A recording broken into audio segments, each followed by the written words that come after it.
La méditation devient méditation, be the love, dans un service altruiste dédié au bonheur et au bien commun.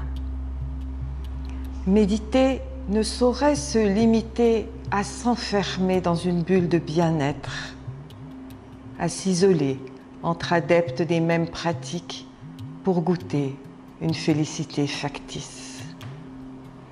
Comment accepter de s'extraire des souffrances du monde sous prétexte de spiritualité, à l'heure de la 6e extinction massive des espèces, quand le pronostic vital de l'humanité est engagé? Méditer dans ces pages, ce sera donc sortir de sa zone de confort et accueillir le chaos douloureux du monde dans l'intelligence du cœur pour passer à l'action consciente et innovante. Les mots ont le pouvoir de révéler l'accès à de nouveaux plans de compréhension. Ils accompagnent le dévoilement d'une présence au réel non encore formulée. En écrivant à la première personne d'un féminin inclusif, j'incarne mon vécu sensible d'amour et d'unité du vivant dans l'universel qui m'anime. Mon regard intériorisé explore les espaces expérientiels de l'humain et de l'autre qu'humain. Ce dernier territoire a été déserté depuis trop longtemps par la culture matérialiste dans laquelle j'ai grandi. Ma méditation devient alors un souffle d'alliance aimante avec la terre-mère, car c'est l'ancrage dans la puissance de la terre qui donne accès à la surabondance de l'amour. Et cet ouvrage reflète ma connexion avec l'intériorité du monde naturel, mon amitié avec ses compagnons de toujours, le vent, la pluie, les arbres, la forêt, les herbes, les fleurs et leurs innombrables habitants, visibles et invisibles, en qui j'aime sentir couler la tendresse de la vie. C'est pourquoi j'ai confié l'intention de ce livre à mes intimes autres qu'humains, qui habitent avec moi un sanctuaire de la vie naturelle, le jardin de la paix en vallée de l'Eure.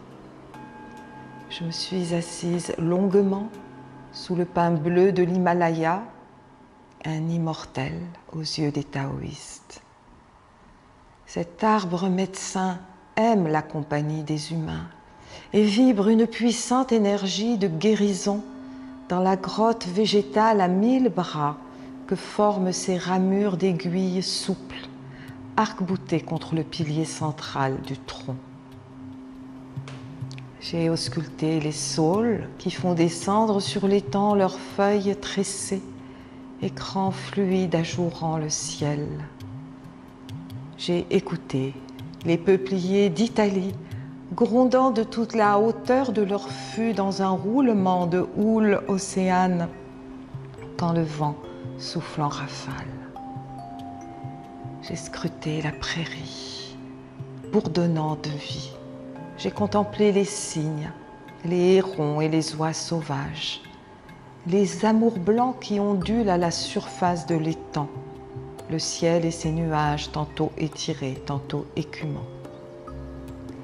Dans la langue qui est la leur, tous communiquaient le même message. La planète se meurt parce que l'humanité a oublié l'unité de la vie. Tant que la maladie de la séparation ne sera pas guérie à la racine, il n'y aura ni paix ni joie sur terre. C'est pourquoi je souhaite que ce livre soit une fête du vivant dans les consciences humaines. Alors que la vie s'éteint avec une espèce végétale ou animale disparaissant de la surface du globe toutes les 20 minutes, je transmets dans ces pages l'invitation de chérir et d'honorer les formes de vie innombrables qui partagent l'aventure de l'existence terrestre. Chacune de ces lignes, avant d'être écrite, fut une méditation d'amour de la vie. Et j'ai fait le souhait qu'elle devienne, dans l'esprit de ceux qui la liront, une méditation d'amour de la vie, conduisant à l'action responsable au service de la vie. Je nous appelle à rayonner l'essence de notre bonté fondamentale. Quand certains glissent dans la douleur, la peur, la violence ou la haine, je nous appelle à être les gardiens et les gardiennes de la confiance.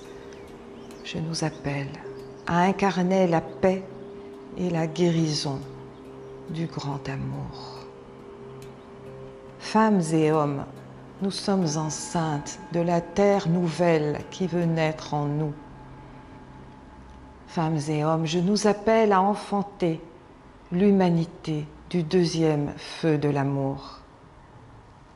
Femmes et hommes, devenons notre plus grande histoire d'amour avec nous-mêmes et avec le monde.